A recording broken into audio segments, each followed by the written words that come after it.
Okay, so today, as we go back through the Eightfold Path, we already did our talk on the um, general Eightfold Path altogether, and we're going back through each individual aspect one at a time. Um, and today we're on right speech. So we had right understanding, um, right thought, right speech, right action, right livelihood, right effort, right mindfulness, and right concentration. Okay, so today it's right speech. So there, again, it's much deeper. It's much deeper. Come here.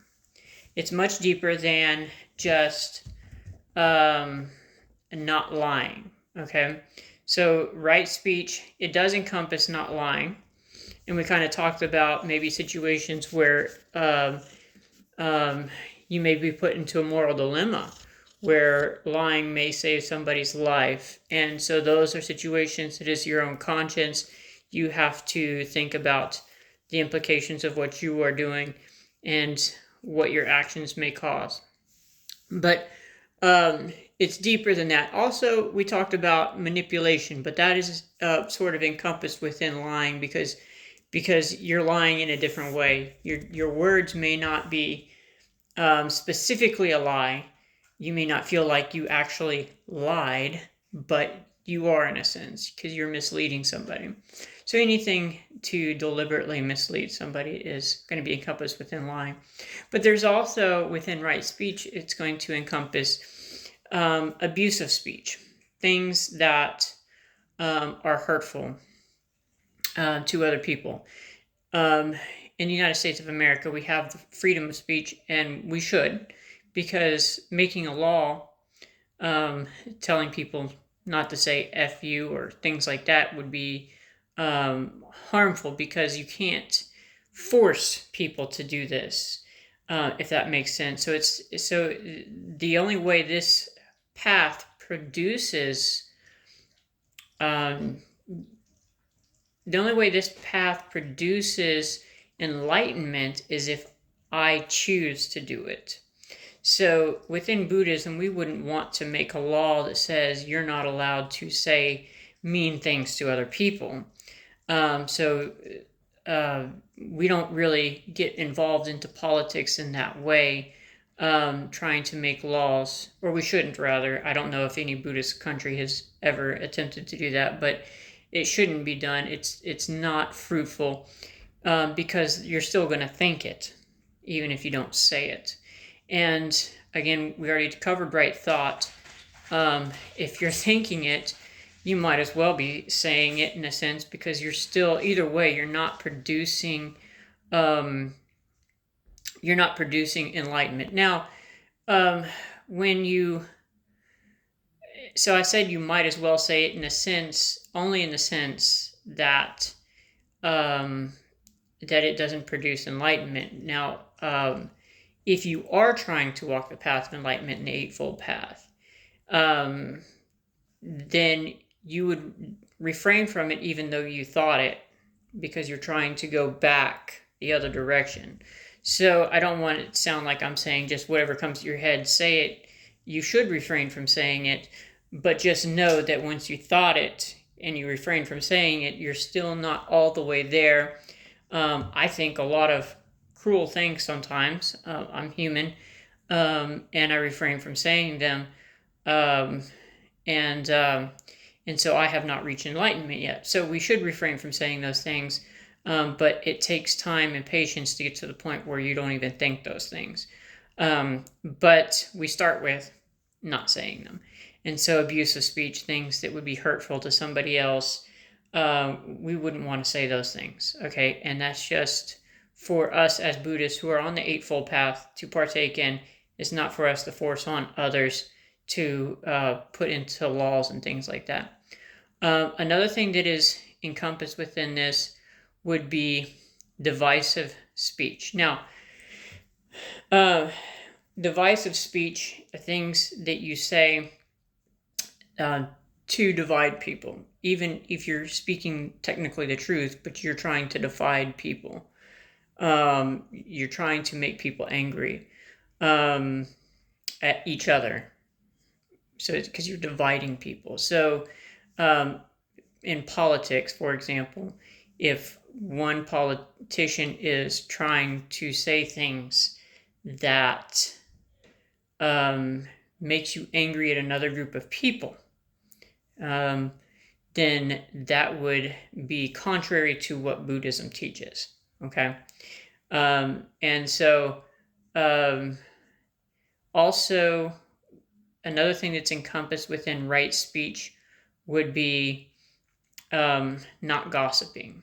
Because, and really at the end of the day, gossiping and divisiveness kind of go together, because at the end of the day, we're gossiping about somebody's personal business or something like that, that in some way could be hurtful.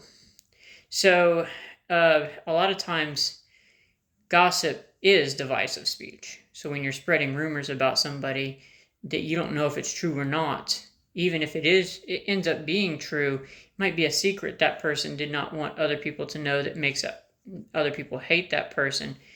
And again, just like anything, every situation is different. So if it's the type of secret that needs to be put into the open to protect somebody, that's something that you have to think through. That's a part of right thought, thinking through. And you see how a lot of these start to connect these. And I noticed when I first started studying Buddhism, that a lot of these parts of the Eightfold Path start connecting, and they're intertwined, and each one helps you do another. Right thought helps you do right speech. Right understanding helps you do pretty much all of them. And when you have like the meditative ones at the end, that helps you do pretty much everything. Right effort is encompassed in everything. So you kind of see how these things start to get interlaced and intertwined and connected. In the United States of America, we have a political system that thrives on dividing people. And I personally believe very strongly in our democratic republic. I think it's, the Constitution of the United States of America is not necessarily a perfect document, but it is a document that, if applied properly, and we work on it as a nation, that we as a nation can continue to grow towards having a society where people have genuine freedom to express themselves and to do things. And I think it is a really good type of government to exist, and to be Buddhist within that system of government. But what happens is because we have elections, any system that requires elections is going to produce candidates that will try to divide you in order to gain votes. So trying to make you hate the other candidates. And so any elections do that.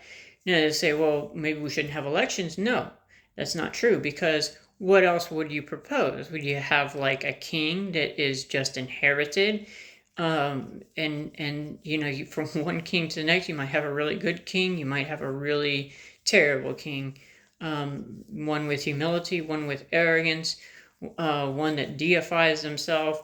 So you don't really win with something that is passed on by blood, whether it's a king or a queen or anything of that nature. And we've seen that through history.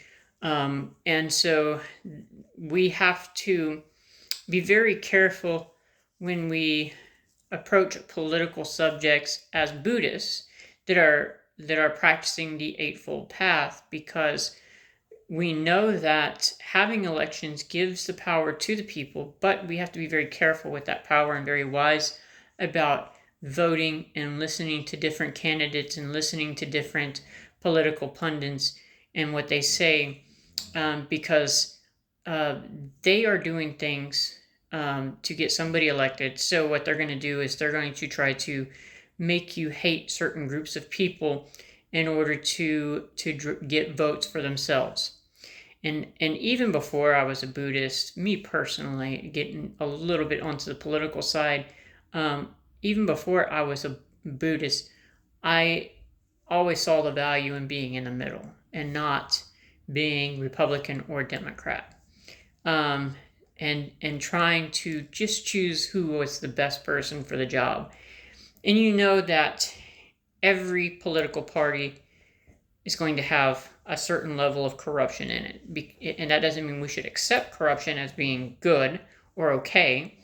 But you know it's going to happen. That, the corporations and things like that are going to attempt to um, get what they want by using their money. Especially billionaires that have a lot of money to throw around. They're going to try to secure their place in society. People with power. The first step is to gain power. Once you gain power, the next step is to try to maintain that power, because other entities are always trying to tear at that power and rise to power themselves. So that's just the political world. That's the way things work, unfortunately. And so people are using division. So, like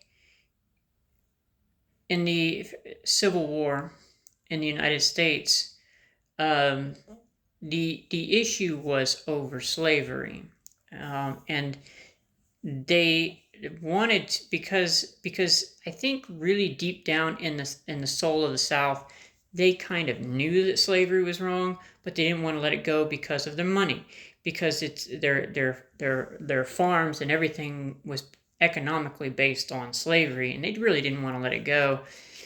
And then you imagine what happens after the North wins the Civil War is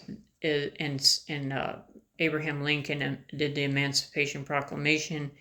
I believe that happened in 1865, if my memory serves me correctly, which is what we celebrate on Juneteenth, is the Emancipation Proclamation, which is why it's a very important holiday that a lot of people don't know about or don't care about. But the Emancipation Proclamation freed the slaves, okay, in writing. Obviously, they tried to do certain things to keep people on the farms and things like that. But imagine what happens after that. Then this animosity builds from the previous slaveholders towards people who had previously been slaves. And even because they're sort of narcissistic, they can't admit they were wrong for having the slaves, that they had fought this entire war for selfish gain. And that was, so they're in denial at that point, and they can't admit that they were wrong for it. So what happens is that a hatred builds up, but slaves were primarily taken from Africa, and so they primarily had a black or brown skin tone. And so racism really rose in that sense, like what we know as racism today, it rose from that. And so then what you start seeing is people that want to gain political power have attempted to use that hatred in order to gain power, to gain votes, trying to apply to people's racism over the years. Jim Crow laws and things like that were implemented, and always trying to find ways to strip votes away from people of African descent. So even today, you still see this happening, where a political party will try to drive up hatred towards groups of people, whether they're just racist or if it's deeper than racism.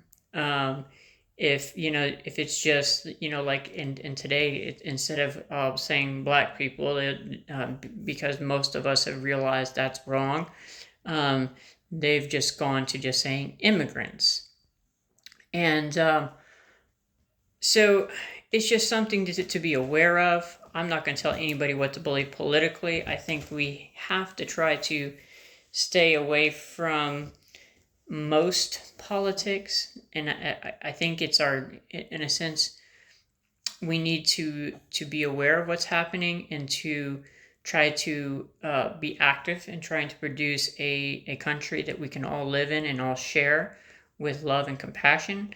But at the same time, don't to not get so involved and wrapped up in it that we get caught up in that hatred.